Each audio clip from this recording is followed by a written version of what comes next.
Οι λαοί όμως της Ευρώπης, αντίθεση με τους διπλωμάτες, έβλεπαν με συμπάθεια τον ελληνικό αγώνα, γιατί ήταν αγώνας χριστιανικού λαού ενάντια στους Μωαμεθανούς, γιατί η μελέτη της αρχαιότητας είχε γεννήσει μεγάλη συμπάθεια για κάθε τι ελληνικό, γιατί οι βιοπραγίες των Τούρκων προκάλεσαν αγανάκτηση και γιατί οι Έλληνες αγωνίζονταν για την ελευθερία τους και επιτελούσαν μεγαλουργήματα.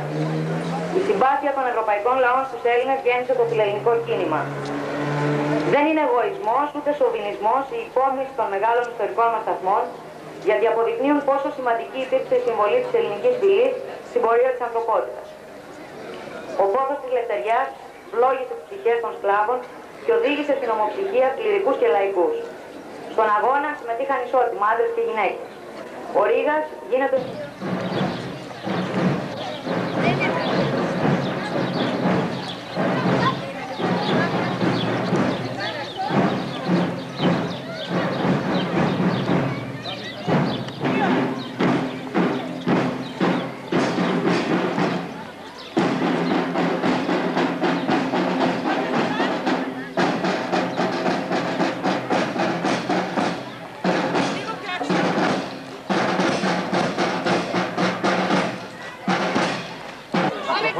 Πάνω στα οβραίικα, μέσα. Θα είναι ο κύριος Τσακνάκης από εκεί, ο οποίος θα σας οδηγήσει. Ωραία, εκτός από τη Σοφία της Νέης. Δεν το κλείσω εκεί. Να μην σου πέτεις το μάτι. Έτσι, μπράβο. Πάρτε βήμα. Κατερίνα μας έτοιμη.